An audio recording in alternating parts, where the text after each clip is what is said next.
Hey, everybody. Before we begin the show, I wanted to give a shout out to our friends at POWERPOOL. POWERPOOL is a mining pool and is one of the most profitable for miners. So if you have one miner at home or a fleet of miners at scale, point your workers to POWERPOOL to enjoy the best payouts. POWERPOOL supports a number of algorithms, SHA-256 for Bitcoin, X11 for Dash, and others. And of course, we're focused and we care about the most, S-CRYPT for Litecoin, Dogecoin, and now Bellscoin, merge mining. Pointing your workers to POWERPOOL is easy with its simple user interface, and the platform also has all the reporting available that your operation needs. Typically, POWERPOOL extends a low 1% pool fee. However, if you register with the 84 million link in the show notes, you will lock in a sub 1% pool fee, which is excellent. So start mining with the most profitable pool in 2024 and register for POWERPOOL with the link in the show notes. Cheers, happy mining.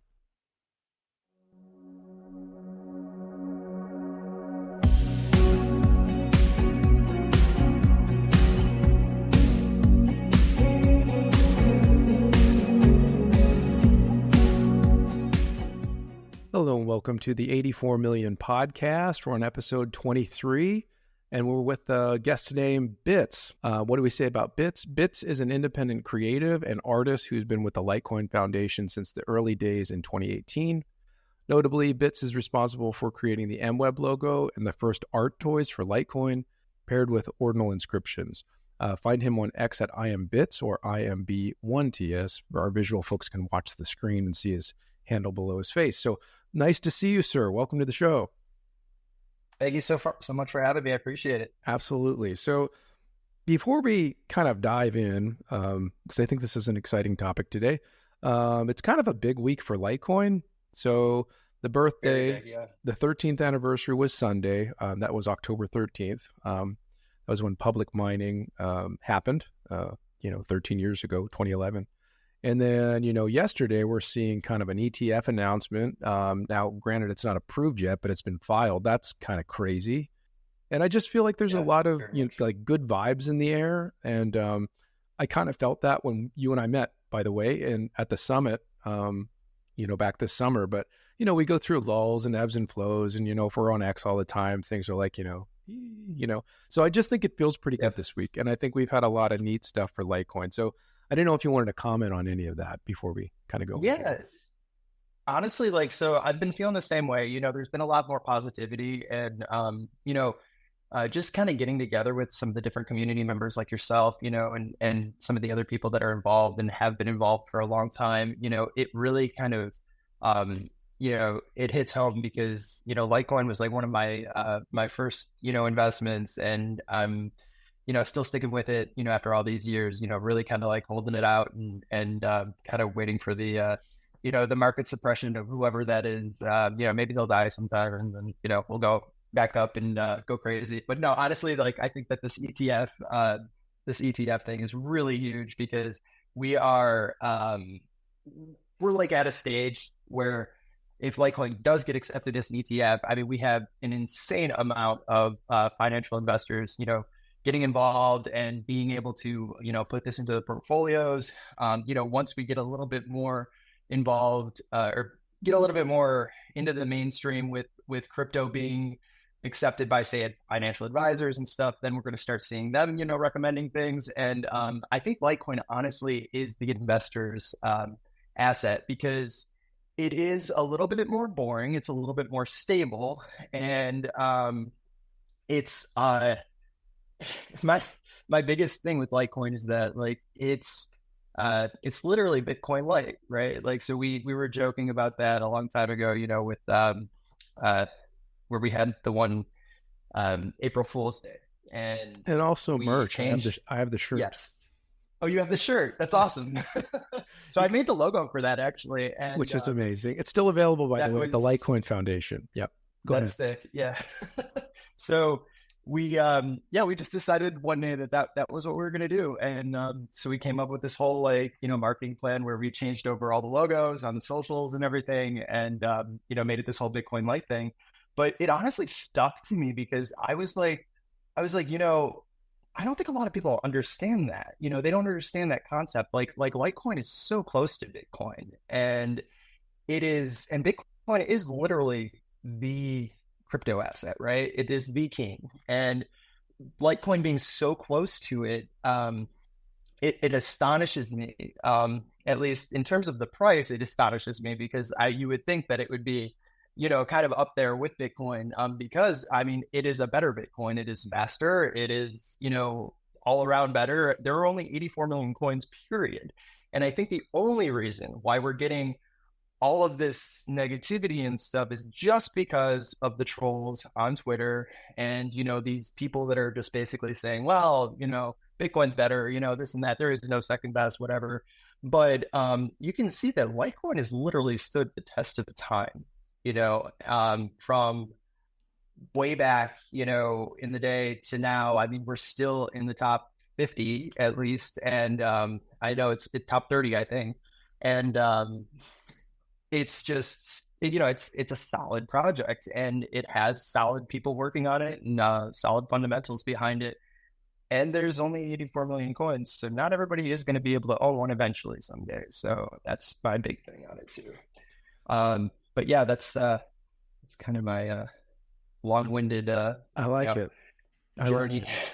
No, I love it. Yeah. And there's a lot of things you said that I kind of want to jump on all of them, First, you mentioned kind of a suppression thing. I think sometimes I feel insane for thinking that, like, oh, there's people that always talk about suppression and they have tinfoil hats on and they're wackos. But it's like, it does feel that way sometimes. And I know there is some exchange activity and offsetting of selling. And, I don't think there's a lot of paper Litecoin right now. But, and that's my only concern with an ETF, by the way, would be like a papering over of the asset. And, we saw that with like silver and gold and things. But I'll borrow Charlie Lee's language. When I had him on the show, he mentioned, and we talked about this back in episode 13, I think it was February. And basically I'm like, what's your opinion of the Bitcoin ETFs? Like, is it a capture by institutions or is it like proof that Bitcoin's won? And he thought it was good for Bitcoin. So if it's good for Bitcoin, I'll say it's good for Litecoin. I'll just be simple and celebrate what's to be celebrated right now.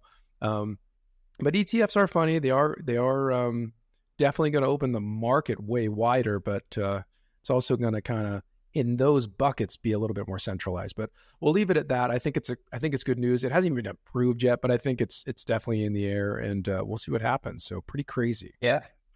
No, it is for sure. So and you are right about that whole kind of getting centralized into those little buckets. Like, that is the one downside that I see from all this is, like, because crypto in general, like, when you started out. Like when I started out, at least in 2017, like, I could buy a Bitcoin for like $3,000, right? Mm-hmm. Or it was like 2,700 or something. So, and that was affordable for literally everybody. You know what I mean? Like if you, and I mean, I'm not saying like literally everybody. I know that people have, problems and compared to now, though. Yeah, definitely. But, I mean, you could buy $5 of Bitcoin back then and it would actually still be worth something now. You know what I mean? Something more substantial completely.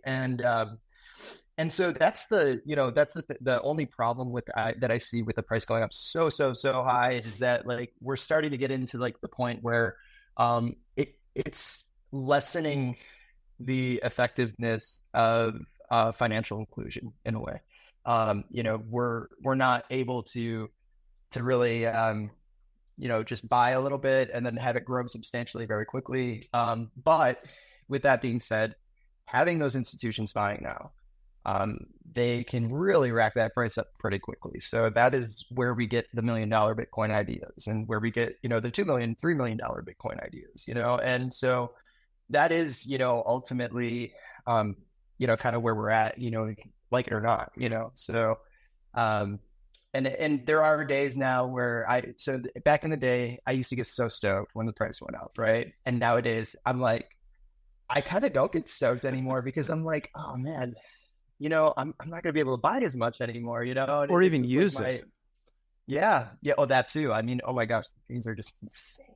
And so, yeah, I agree completely. I mean, that's where Litecoin comes in because, we both know that Litecoin is like literally less than a penny to basically send anything you want to anywhere, which is awesome. Yeah. And it's said to be the perfect substitute, especially when Bitcoin fees rise. My thing is with Bitcoin, it's like, if we're going to get strategic reserves and all these ideas that have been loaded, which will be good for number go up, I think that's also a capture because if governments are the ones holding this, it's basically hoarded gold, in a kingdom.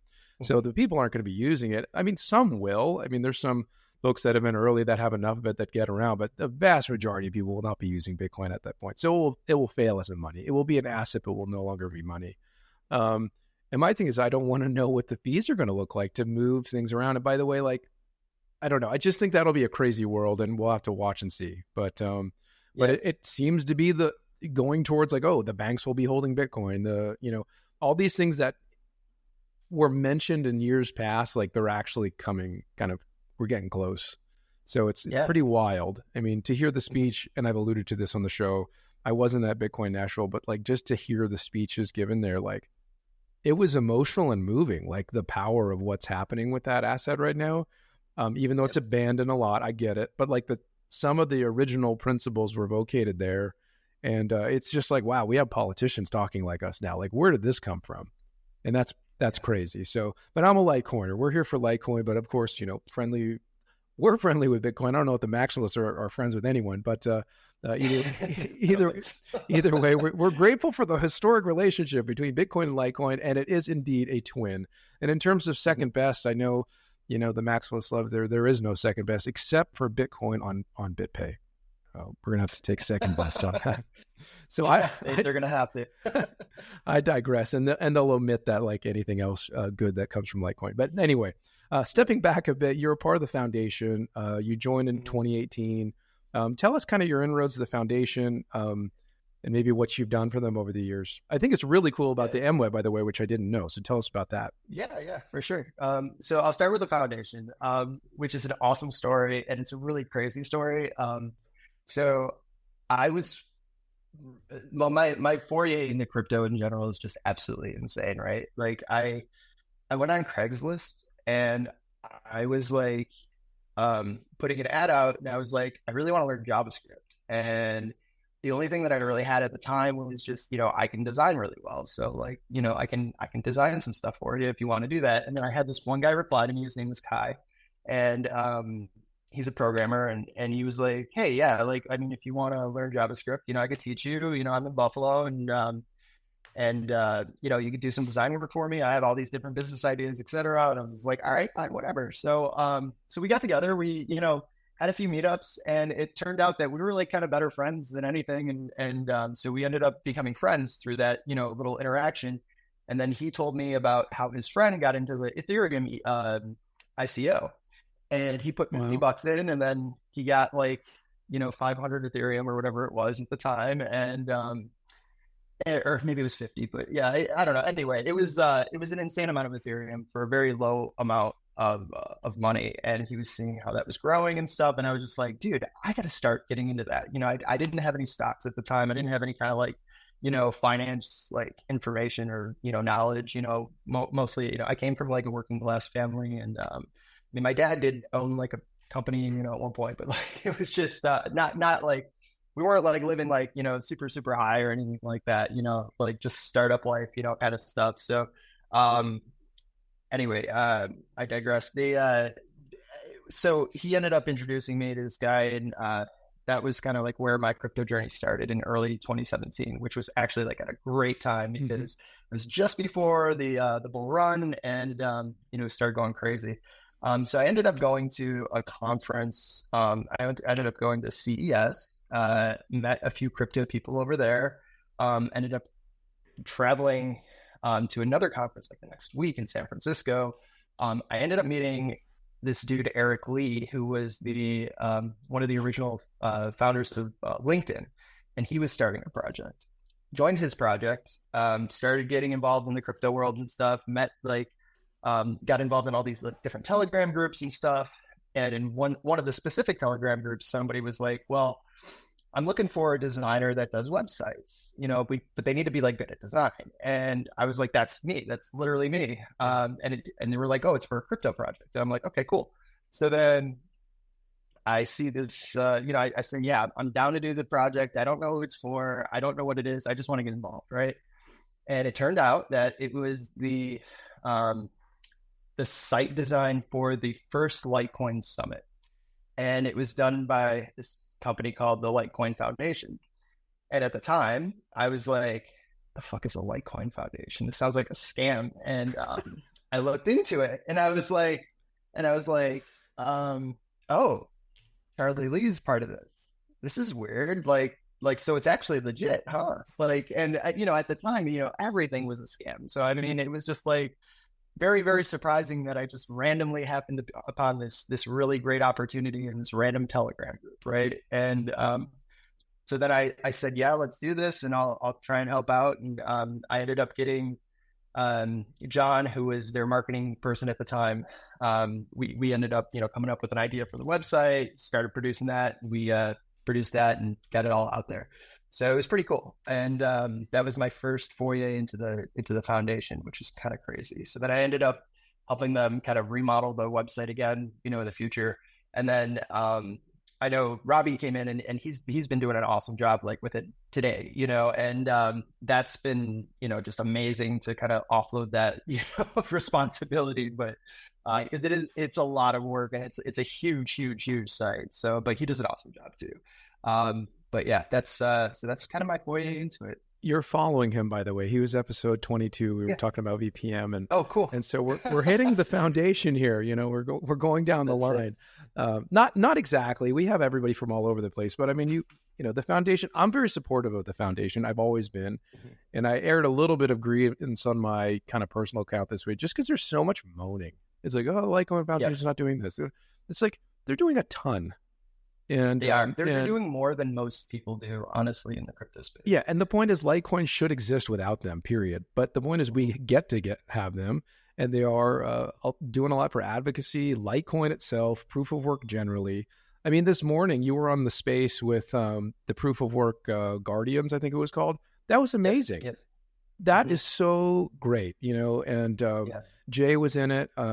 He's with the foundation, and then we had some folks from Bellscoin and Dogecoin, and this super encouraging to see what's happening. And the foundation's a part of a lot of it.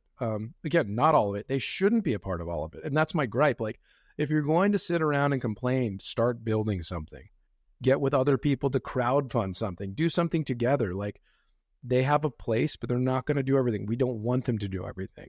But I can say that I'm very grateful for all the things that they do in terms of just organizing in physical spaces, like in Nashville or over in Prague, or I think it was, I forget what the Proof of Work Summit was this year, but it's great. It's great work. And I sort of thought about just the S-CRYPT ecosystem. I'm like, it's so amazing that and now we have Bellscoin. We had Adam McBride on the show. Luke's a big Litecoiner.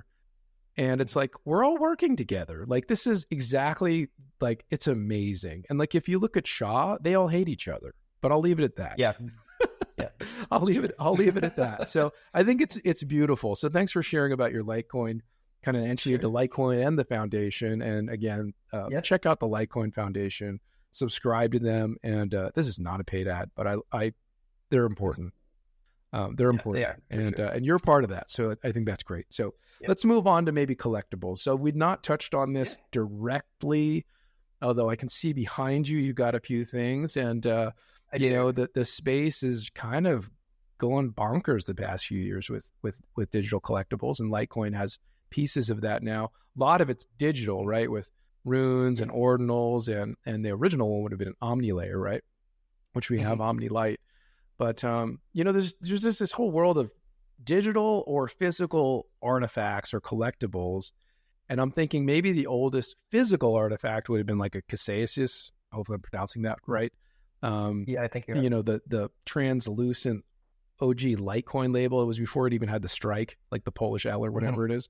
So that was super old. And then, of course, the Litecoin Foundation last year for the halving, they did the block cards made out of silver, kind of in collaboration with Ballet. Those are super cool, limited. I think there's something neat about the limited, capacity item. And I don't even think I'm a big collector, but I think it's super cool. That's why you're here. So tell us about just what is the space about? Yeah. So honestly, obviously it started with, NFTs, on Ethereum or whatever. And, slowly has migrated, over to, Litecoin and pretty much everywhere. Right. We've gone from, just these tokens specifically that are, not or that are kind of original, right? That provide this original ownership over a specific portion of the blockchain or whatever. And they're unlike any other, and that's just kind of how it is.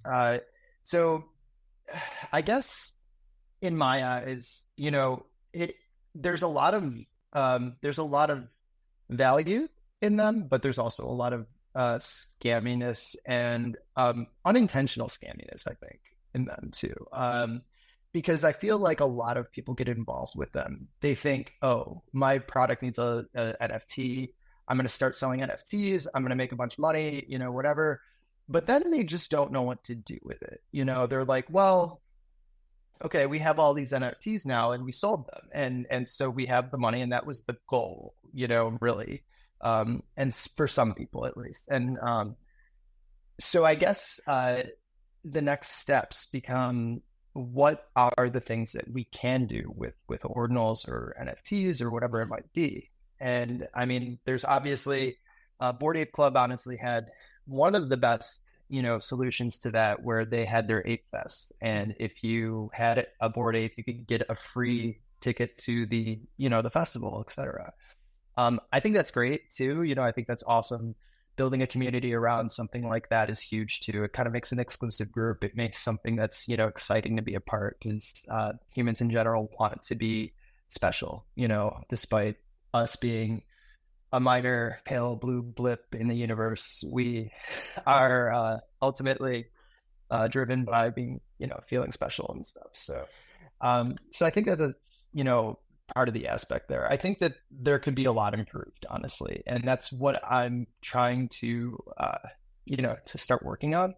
And there's a huge gap in terms of having, say a physical item and connecting that, straight to the blockchain, right? And there's been a lot of advancements that have been happening, but I think that an entirely new,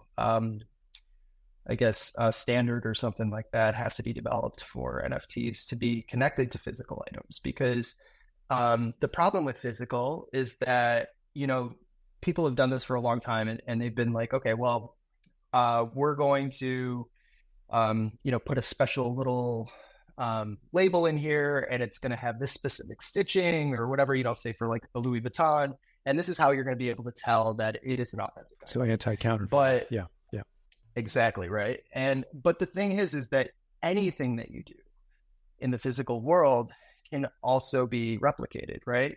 So even if I put an NFT, say on whatever you want here, let's just say that we have one of the little chicken guys, right? So if I put an NFT on here, if I just put an inscription on here or whatever, that could still be duplicated. This could be completely mimicked, and then, you don't know which one's real, right?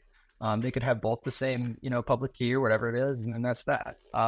Now you could put a private key on there, and then that would make it a little bit more valuable, but you could also put a private key on anything if you really wanted to. I could make 2 of these with the same private key, and then all of a sudden now those people are kind of fighting over who is, the rightful owner and stuff. So I think that's the biggest solution that we need to solve right there, when it comes to try to actually put things on a blockchain from a physical standpoint. And that's kind of what I've been trying to figure out lately is just kind of working with that concept and that idea, and then trying to create some different, concepts behind it. But ultimately, I do want this guy to have something inside of him that will represent the specific, place on the blockchain that he holds that nobody else can copy, period. That's that.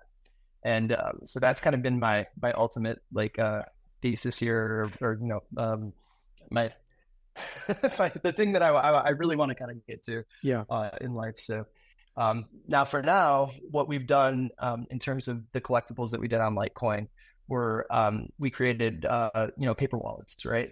So this is a little bit more unique, but it does require a lot of trust, obviously. I could create 2 of these and then give them out to whoever I want, whatever.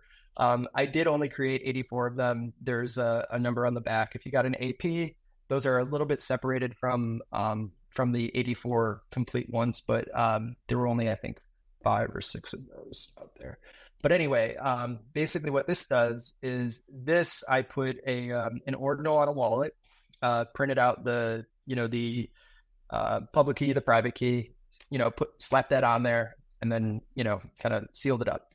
And then that way, this is what you would get, in terms of, kind of coordinating this guy with the blockchain as of right now. But that's kind of our limit right there. And that's what I want to improve upon, because I don't think that that's enough. That's cool. It's awesome. It's a good start. We all have to start somewhere, but I do think that it needs to be improved upon and like kind of become a little bit more unique and ingenious, because if we can do that, then we can do a lot more things, with collectibles, with, all kinds of different things, authentication, even just property deeds, RWA assets in general, you could go crazy with it. And you could start trading a lot of these things more like cash than the assets that they are and stuff too. So, so anyway, that's crazy. That's good. Before I go into more art toy, and by the way, this is Art Toy is your brand. It's arttoy.org. And we'll, again, remind people of that before we're done with the show. But before we kind of go and talk more about Art Toy, which I do want to talk about, I love it. Just kind of the Wild West nature of crypto, which still exists. I mean, some of it's going away. It's less Wild Westy than it used to be. But there's a lot of just, and I imagine this is for any, blockchain, NFT type asset or whatever. I typically only look at the Litecoin stuff. And there's different markets out there. And if you compare them, like some of them are very like, you can upload whatever you want, which is a nice type of freedom. Like you don't have to have collections. You just upload an image and trade it. And if someone likes it, you're going to buy it. I think that's good for ultimate freedom. But like for what you're doing, you're a specific creator that has specific, IDs for each of your ordinals, which attach to, in this case, a toy. That's a little bit different because, as we know, I could copy every single image and issue my own. Now it's going to be a million later, and the ordinal collection or whatever. Versus when you did it, so you need to know times and timestamps. Sure. But like Chicken Market, for example, and I wanted to get them on the show, but there's really no central point yet that I'm able to contact. But I like their format because they have creators that are validated behind the scenes, which provide all of the unique IDs for each of the ordinals. And so if I copy that 20 times over and upload it, it will not be accepted in their market. So that really does protect creators. So like if I have, 100, Litecoin ordinals that I made and everybody else copied it and uploaded their own version, the real ones, if you will. Now they're all real. They're all on the blockchain, but like the first arriver, the desirable one, the one that was not copied, right? They'll be protected and they'll have exchange. Now I know that's limiting freedom, but it's definitely helping the creator because I think there is a medium between free for all, total freedom, and let's all sell counterfeits. Because I do believe if it's property, we should honor it. I mean, within limits. Like you can copy anything on the internet. There's 1,000 images of the Mona Lisa. What? Thousand's a bad word, but the point is you can copy upon copy. I mean, that's the digital world. But if you're talking about attaching value to a specific collector and something that someone created, I think that needs to be preserved. There's a million copies of the Mona Lisa, but there's only one real one. And that's what we need to know the difference. We can appreciate them all, but we need to know the difference. And I think that kind of market structure is really neat. And I saw that they're doing it. So I really like their market. I like Lightburst a lot too. I like, we need more markets. So I'm grateful for the ones that we have and what we're seeing and the differences between them. But I'm looking forward to seeing even more in the future for trading. But let's move on to art toys. Yeah, for sure. and you beat me to it. I was going to surprise you. My wonderful art toy. Yeah. This one I bought from you. And I think this is one of the normal ones. I secretly put gloves on. Look how tricky I am. That's awesome. Nobody wants to see my fingers. That's the only reason. And then I've got this too. So I wanted to show folks this. Now, granted, it could be a bunch of vaporware inside. I've never opened it and I don't really want to. And I don't think so. I'm fooling with you, but really neat. I love it. And if anybody paid attention, if you zoomed in ultra on previous, you can see there's two back there that have been on my set since the summit really. And those are there was a black one and a white one, and they had I think chrome or some sort of metallic glasses. Yeah, so I've made APs. APs are artist proofs. Okay, those are usually very, very special, very, very limited edition art toys, I guess. And an AP is taken from the art toy world, which is what I've been a part of for a while here. That's a whole nother, road to go down. But artists like Cause, are part of that, or, if you know about Bear Bricks, or, there's a lot of different artists in there. But either way, so this AP, which is what you have back there, I made those specifically, and I got into, what is it called? Electroplating. Basically what electroplating is, it's like kind of how you could do gold plating, you could do all kinds of different stuff, but, it's what jewelers use, and you dip the, you dip the material into this acid, and then you have some electric nodes that are hooked up to it, right? And then that metal that's on the nodes gets transferred onto the piece that you're trying to plate. It's kind of crazy. It's like really difficult. It took a long time to learn, but it was awesome, and so anyway, those are actually nickel plated electric or goggles, so they actually have metal on them. They're copper plated first, and then they have like a nickel plating on afterwards, basically. So I thought that looked cool. But yeah, those are, thank you very much. I wanted to do that for all of them, but it turned out to be like 4 to 8 hours of processing for each one of those. Mm-hmm. So it was not easy. And so I only made, I think, 4 sets or so, and that was it. And they came in sets. Yeah, they did come in sets. These were the 84 ones, kind of.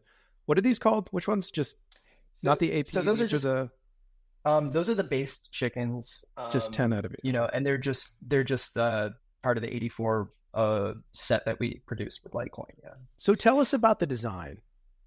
Yeah. What does this even mean? Goggles, chickens. He's sitting on some sort of. So I know there was this thing that Charlie did a long time ago. It was called Magical Crypto Friends, and out of that spawned the rocket chicken, and so that was like a character from that, and that's been kind of adopted pretty well by the foundation, and and the community in general. So I kind of wanted to just do a take on that, and what I ended up doing is I have a character called Chubbs, and it's similar to that. I'll show you one of them. So basically. So we have this little character, and this is Chubbs. So he's just like a little dude, kind of looks like Kirby almost, but he's got butt cheeks, which the chickens also have butt cheeks. I never looked. I didn't even. You're right. Even realize wow. It. But the best marketing that I could have done for that would be have like a reel that just says "Guess what," and then the next one goes to chicken butt, and then it has him on there, with the little butt. But yeah, so this character I kind of designed and did a bunch of different stuff. So this is the original design that I made. So I had like a what you want to call it, a glow in the dark guy, and then I made him into a Ninja Turtle, and then made him into a chicken for Litecoin as well. So that was kind of how that came about. And he's sitting on blocks, 84 blocks. Yes, seems significant. That was the big thing. So I ended up creating a little platform, and I actually have one right here. Look at that. So these little platforms, they had 84 little blocks, individually on here. So if you go around and you counted all of them, you'd see that there were 84, and that's signifying the 84 million Litecoin, basically, that are only ever going to be made. I love it. I think I like the significance kind of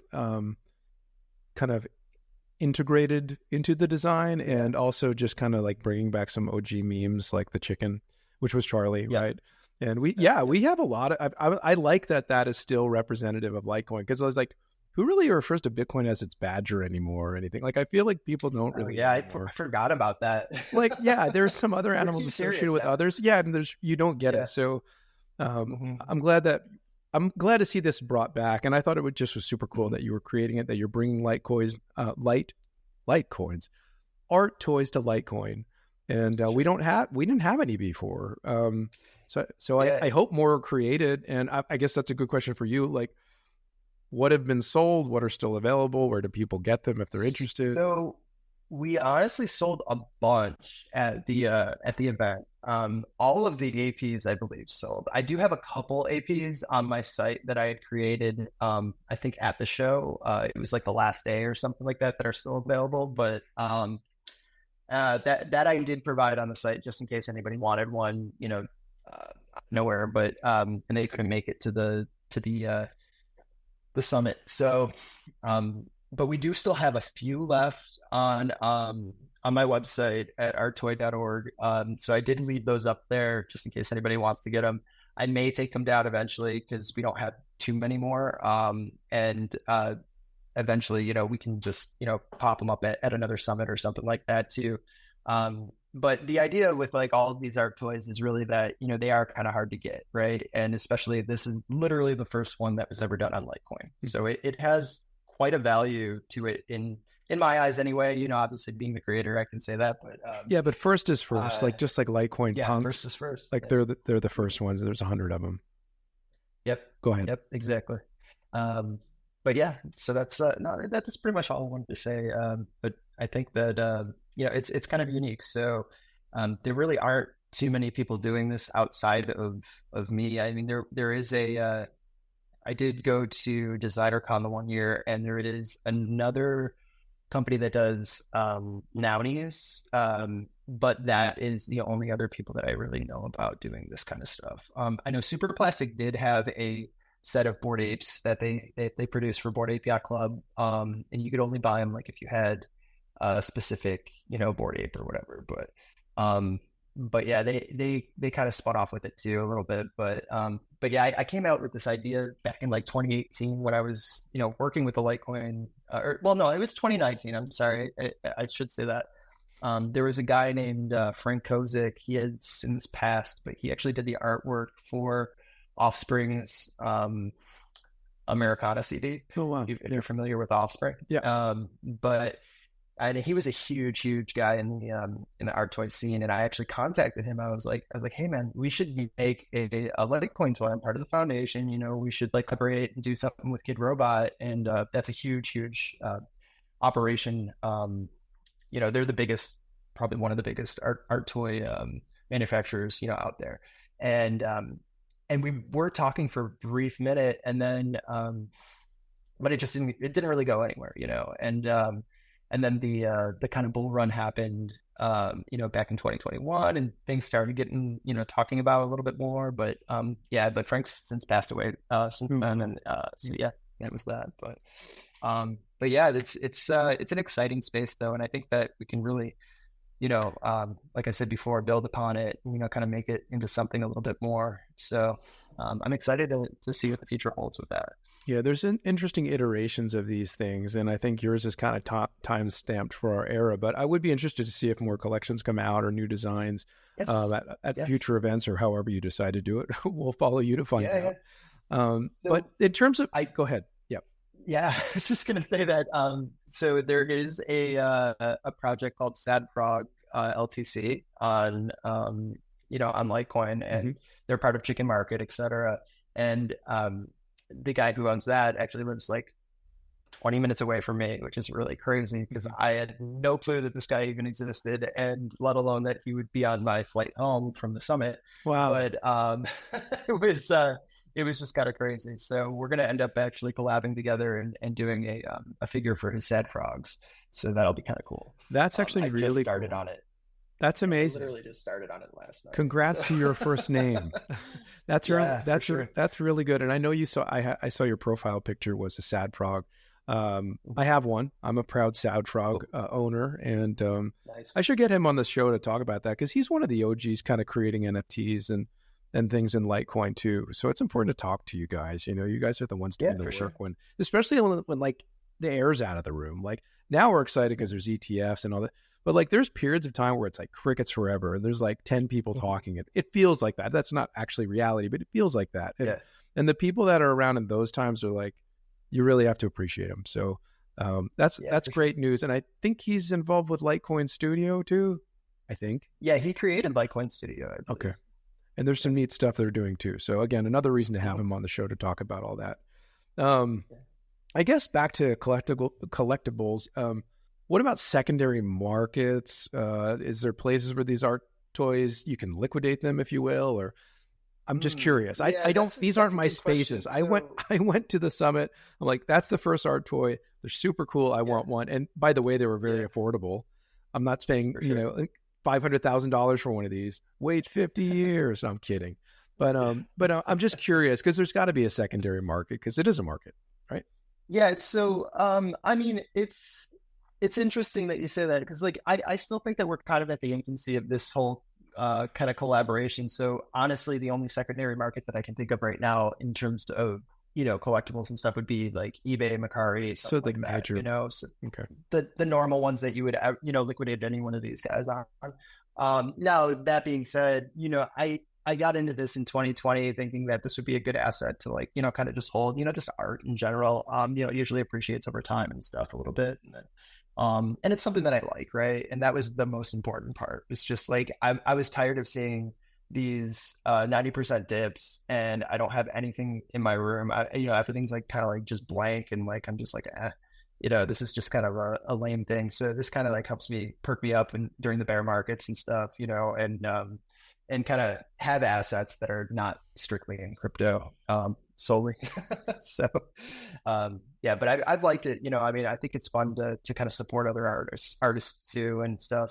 There is an app called Tramped.com, and they are probably the leading place where, you know, you can buy and sell art toys, and they actually have a very, very awesome feature where they will give back a certain portion of proceeds to the artists themselves. So if you sell something on their platform, then they'll kind of kick back to the artists too, which is kind of cool because most of these artists, you know, they don't have recurring revenue, you know, most of the time it's usually like job by job type thing. So if they can build a recurring revenue source, I mean, that's huge for them, you know. Mm-hmm. And I think it's great, you know. That is good. And clearly you're supporting other artists. You're creative, you're creating in the space. Mm-hmm.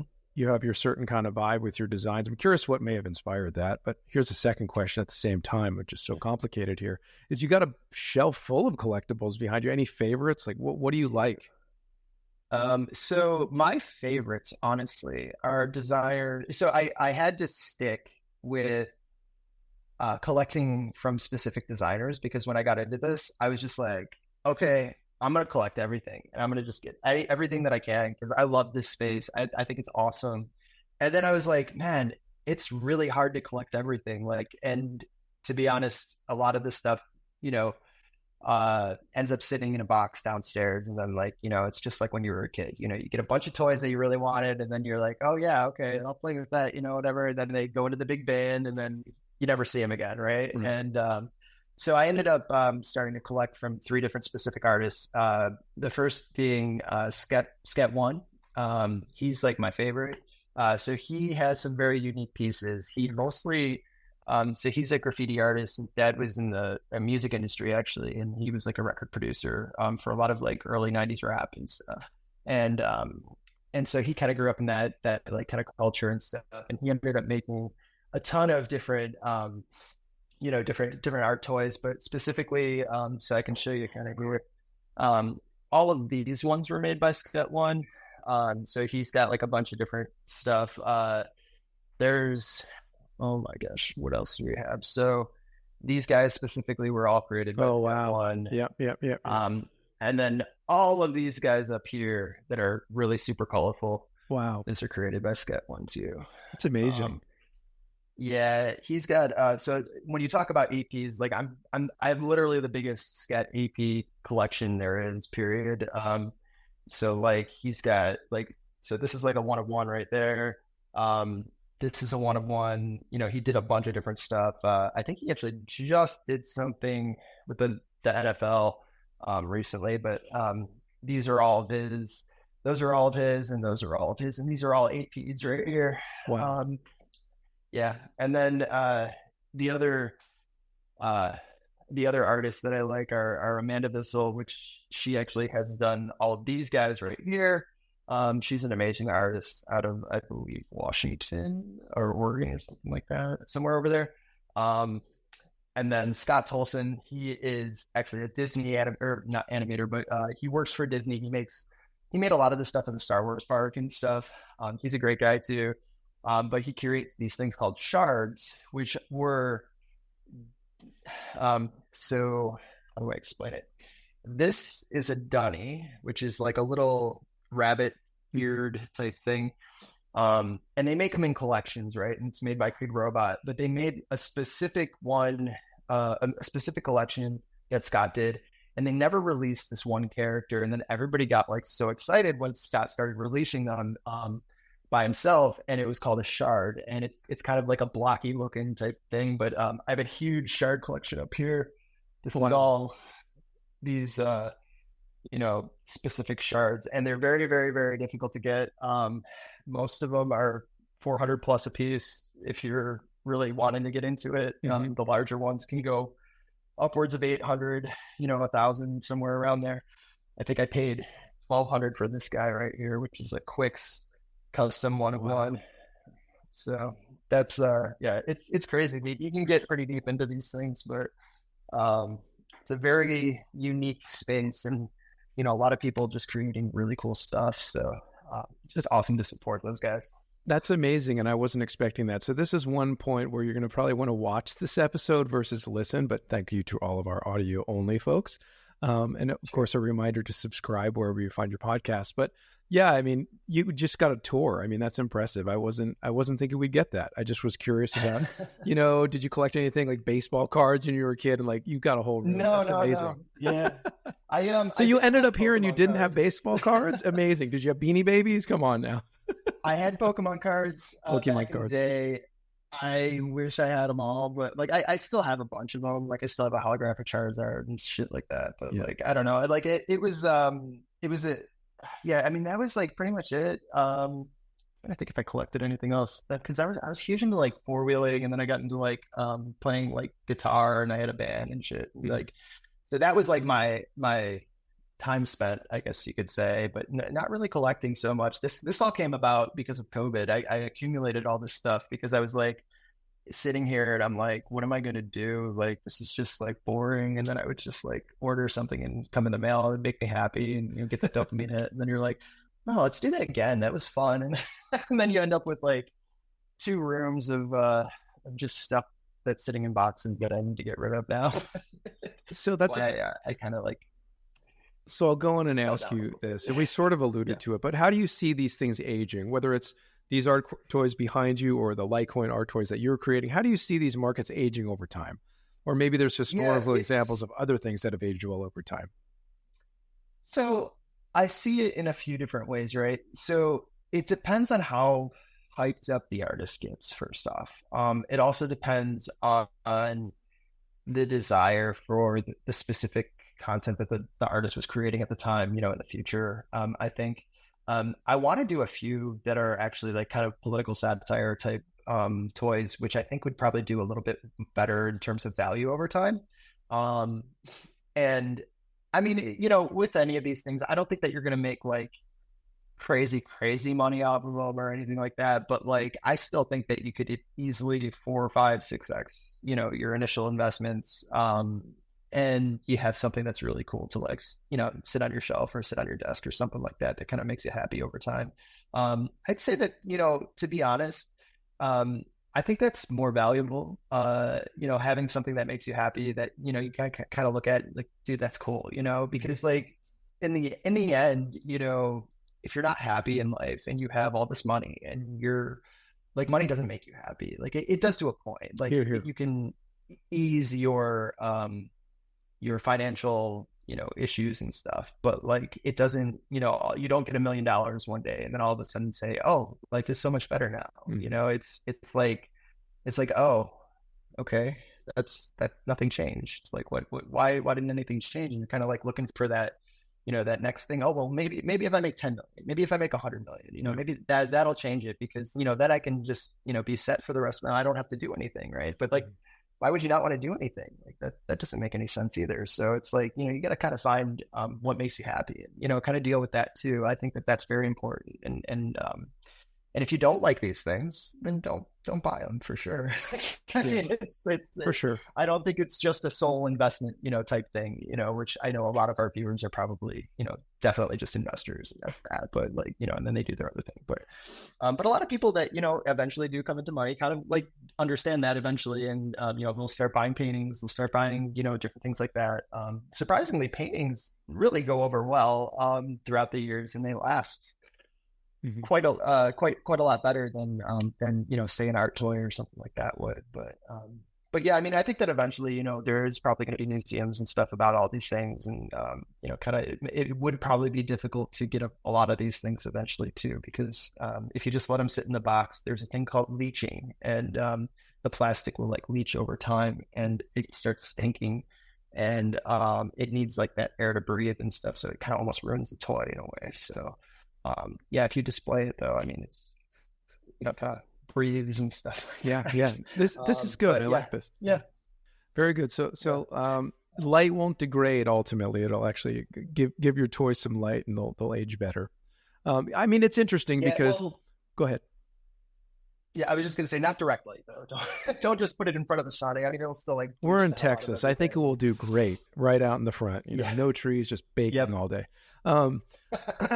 It is interesting because, again, I'm not really in the space in terms of like, you're way more involved than I am, but it is interesting. And I was aware of just like kind of the fractionalizing of assets or collectibles too. Like those have cropped up too. I know I was looking into Rally a few years ago. I really liked them. They were like putting shares off of, an ocarina of time, graded variety, and like cars and wine bottles and like historic books. Like there's a big market out there for collectibles, and like now it's being digitized in apps and like fractionalized where you can like own shares of these things. Now I've also heard the other side where some people are like suspect of these things, but I'm pretty sure Rally, for example, is still around and you can still use them. I haven't heard anything like bad about them, but I know that, you got to be careful with anything. I mean, the cool thing is if I buy an art toy and it's on my shelf, that's all it is. It's there. It's in my possession. I'm enjoying it for what it is. But when you're getting kind of derivative assets like, oh, I own a piece of a Zelda game somewhere, like you have to extend a lot more trust on that one. So interesting stuff there. What about this? Go ahead. Yeah. I was just going to say the other problem with like having a fractionalized portion of that is that you don't really get to like, put it in a display case and show it off to everybody or anything like that. I mean, it's like, you're like, oh yeah, I got this. I don't know if they give you like a little certificate or something like that, or maybe it's just in the app, but at that point it's just become speculation. You know what I mean? Like you're kind of just in it for, maybe it does fulfill something in you that is like, oh, I've always wanted this, and at least I own a part of it. That's cool if that's what you want, but I think that it's a lot more satisfying when you actually have the whole thing, and it's sitting right there in front of you, I guess. Fair enough. I did want to move to something related and sort of new. Sure. I mean, we're talking about Litecoin art toys, various art toys, but let's bring it back maybe to blockchains and collectibles. It seems now that there's a thing for like reviving historic blockchains as collectibles. I mean, of course, there was Bell, which I think is compelling. Refer to our episode again with Adam McBride on that, and Luke's been involved in bringing that back to life as of this past December. So that's, I think, a great narrative, perfect timing, amazing. If you don't know about Bell, check it out. And they're merged with Litecoin now on S-CRYPT. But it's like they had a moment, and a powerful moment, and like they're developing like crazy, and so they're not going away. But I think that was kind of its own kind of special sort of circumstance. But now I'm seeing like, okay, and I mentioned this to Adam. I said, well, now we're going to bring back like Tenebricks and Fairbricks and all these other old coins. Oh, by the way, yeah, they actually are now. So I'm not so sure about that. I think it's interesting, but people seem to be collecting historic blockchains as artifacts now too, because I want to say Lucky Coin has been revived, and Fairbricks, which was Charlie's original one, which, by the way, Charlie abandoned. But in other words, he's with Litecoin is what I mean to say. Yeah. But I mean, again, I'm not prohibiting anything, but it just seems like the next craze is to, dust off all these dead blockchains and spin them up again. And again, it's fun. People are enjoying it. It's a way to engage in life in the digital space. But I think it's a little unusual, to be honest. Any opinions on that? So my initial I guess, thought about it is that it's kind of like collecting VHSs or something like that, like maybe it's something from your past that you just kind of like are, hey, like I got this like awesome VHS collection. Now, like when I move, this is going to be a pain in the ass to like even get on the truck, but at least I have it, whatever. But, um, and I feel like that would be kind of similar to those chains if they don't have support in terms of like, wallets or like, because like, I mean, who knows, that wallet software might be from like, back in the day. Oh, like it's really ancient. far back where It's way back. it doesn't even work on your computer anymore because you have a MacBook Pro, fucking, all kinds of craziness, and it no longer supports it, right? So then it becomes the point of like, are we able to revive these things? I mean, and is it worth it to do that? Because you're still going to probably end up with super, super slow block times. I mean, if you've known what blockchains were like back in the day, like it's not exactly fun to play around with them. It's very stressful sometimes because you're sitting there and you're like, at least when you send your, you know what it was like when you sent your first like Bitcoin transaction and you're like, okay, is it gonna get there? Are we yeah, like sometimes I still feel like that. Oh my god. Yeah, but that's it almost so it feels a little actually I don't want to say scammy, like, because it's not scammy. It's just, I mean, but you could, in a sense, get a crap ton of, if you had a crap ton of those coins at one point, there becomes a market for it again, or you buy up the entire supply somehow, or whatever it is, or you mine the entire supply somehow, or whatever it was.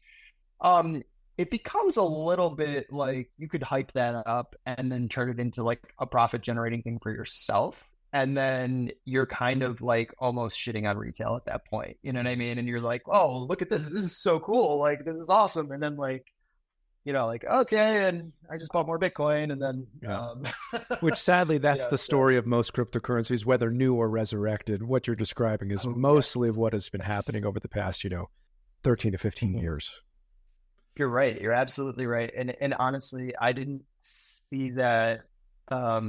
I don't want to name names, but like I volunteered for a conference in Toronto, ended up, going to an after party with, the CEO of one of these big chains and stuff. And it was a chain that I really liked. And, and Toronto's not too far from me. It's like an hour and a half away or something like that. So, they're almost like, kind of like hometowny, type thing. And even the guy that was there, we were just shooting the shit, played some pool and stuff. And even he was saying like, yeah, no, I'm not really in this like all that much. Like I'm just buying Bitcoin and stuff and that's it. And I'm like, man, that's not cool. Like that's really like, that gives me, a heavy heart, for a lot of these people out there that actually collect these things. Like, I mean, I've been a pretty big, supporter of another chain called Algorand.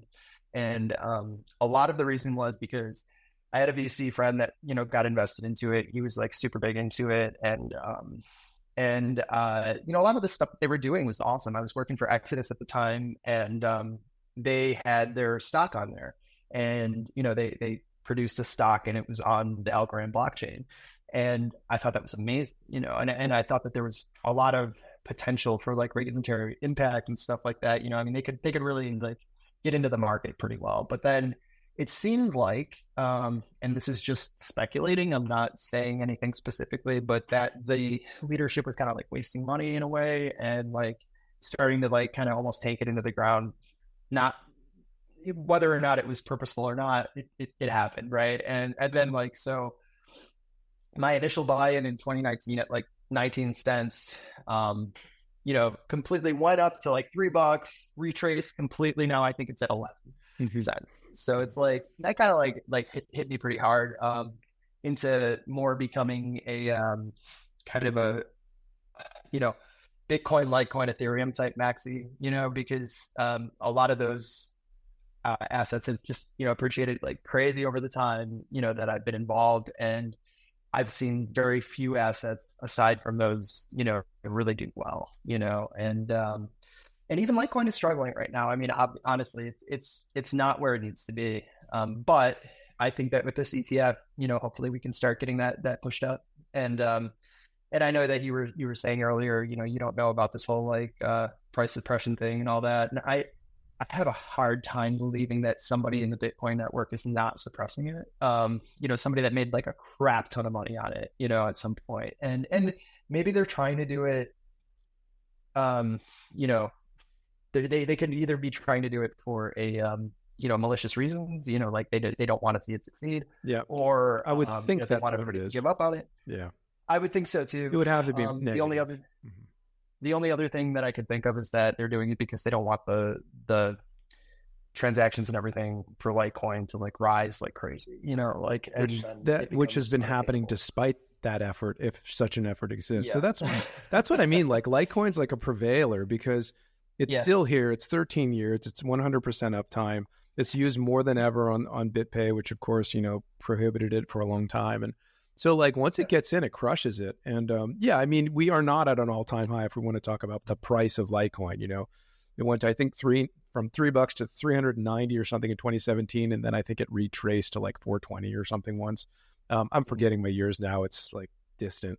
I mean, it's inevitable for it to continue to appreciate. And I don't think you're going to get any lower than low, which is, I think, where we are. So it's been very stable. You can still get them in whole units. I think it's still a crazy bargain.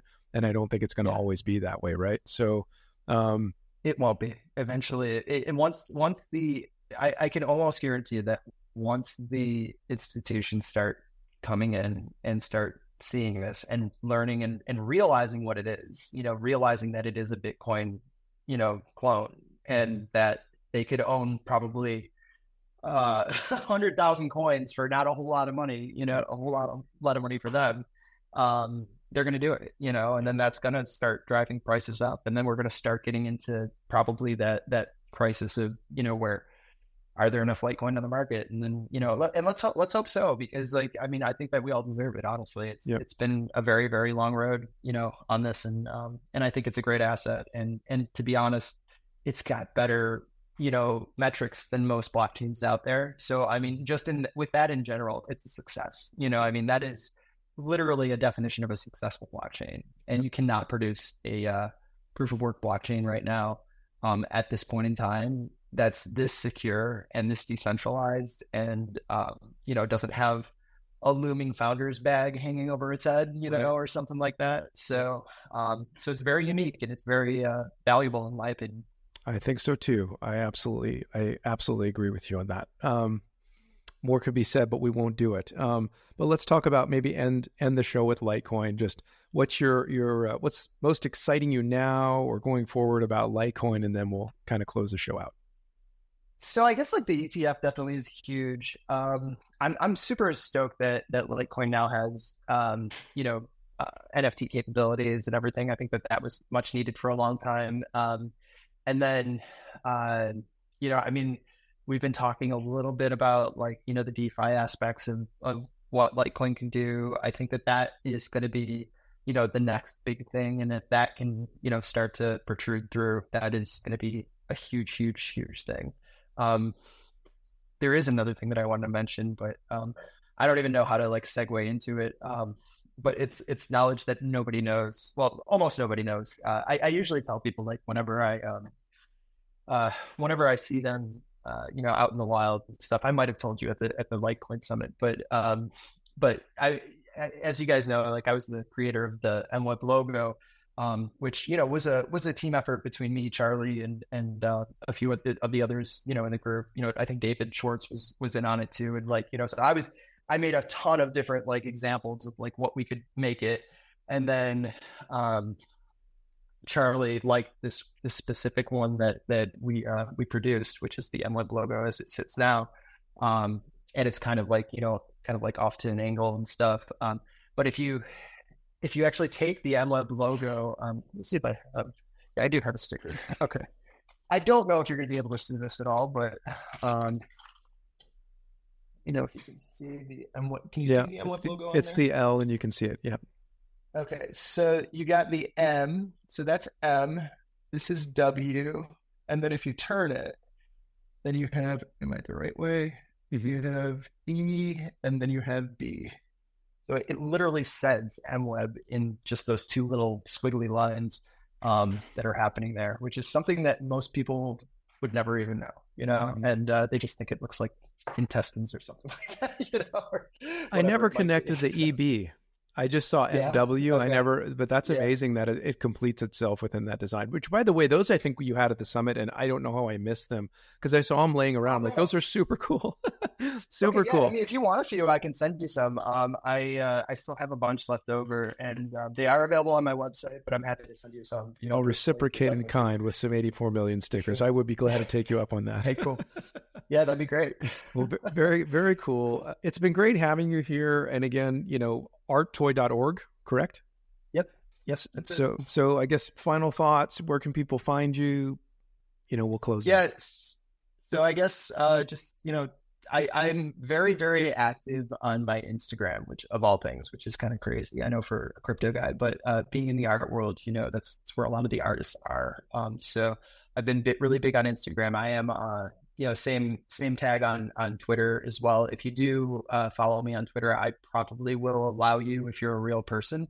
If you don't look like a real person and you're just reposting content and that's it, and you don't have any of your own like posts or your whatever, I'm probably not going to let you follow me. But it's just I don't like having like a whole ton of people on there. I'd rather have a small niche community rather than like 15,000, 50,000 followers or whatever it is, that a lot of these guys do. So, but yeah, you could follow me on my Instagram. That's fine too. And that's open. So, okay, cool. Well, Matt, it's been great having you. I appreciate you coming on the show. Folks, go give Bits a follow, check out his stuff, grab a few art toys, whatever's left. I'd say they're pretty cool to have on your shelf. I can speak for myself. And we'll look to see what you come out with in the future, and pretty exciting stuff. So, I think we'll leave it at that. And just a reminder for everybody, thank you for listening. And, check out 84million.com/podcast. You can subscribe wherever you get your podcast. And of course, we're looking for YouTube followers as well. And of course, everybody on X, thank you too. So cheers, everybody. Have a great one. We'll be back with the next episode soon.